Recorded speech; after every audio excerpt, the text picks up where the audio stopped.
Samantala, bukod sa paghahanda ng pagboto, naghahanda rin ang mga kardinal ng kanilang simbolikong pangalan. Ang mapipiling pangalan ang gagamitin ng kardinal na mahahalal bilang susunod ng Santo Papa. Ang ulat mula kay Bianca Piedad.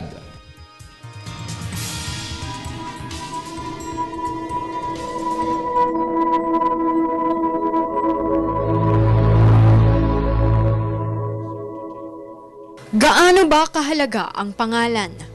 Napaka-importante, lalo na kung ikaw ang susunod na Santo Papa. Napakahalaga ng pagpili ng pangalan para sa isang bagong halal na Santo Papa dahil malaki ang sasabihin nito sa kanyang pagkaobispo sa higit 1 bilyong Katoliko sa mundo. Sa panahong may mahirang ng Papa sa konklave, agad natatanong nito kung ano ang pangalan ang nais niyang itawag sa kanya.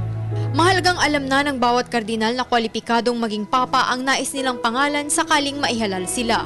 Babanggitin ito ng senior cardinal kapag iprinoklama na sa taas ng St. Peter's Basilica ang Habemus Papam o We Have a Pope. Sa kaso ni Pope Emeritus Benedict XVI at Pope John Paul II, kinuha nila ang kanilang pangalan mula sa mga naunang Santo Papa na nagbigay sa kanila ng inspirasyon. Benedict XVI ang kanyang pangalan mula kay early 20th century Pope Benedict XV na naging bahagi ng pag-aakay sa simbahan noong World War I at namagitan sa sigalot na idinulot nito sa Europa.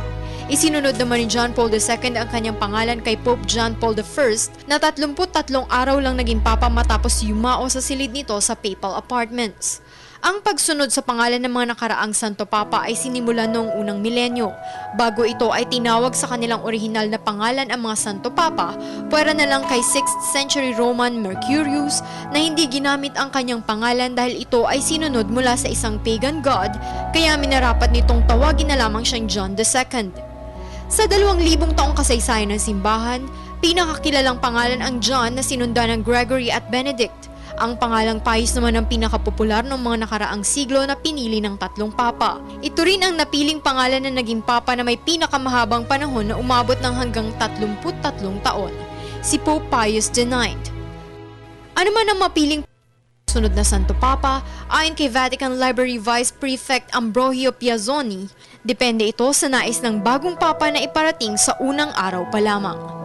Para sa Telebisyon ng Bayan, Bianca Piedad.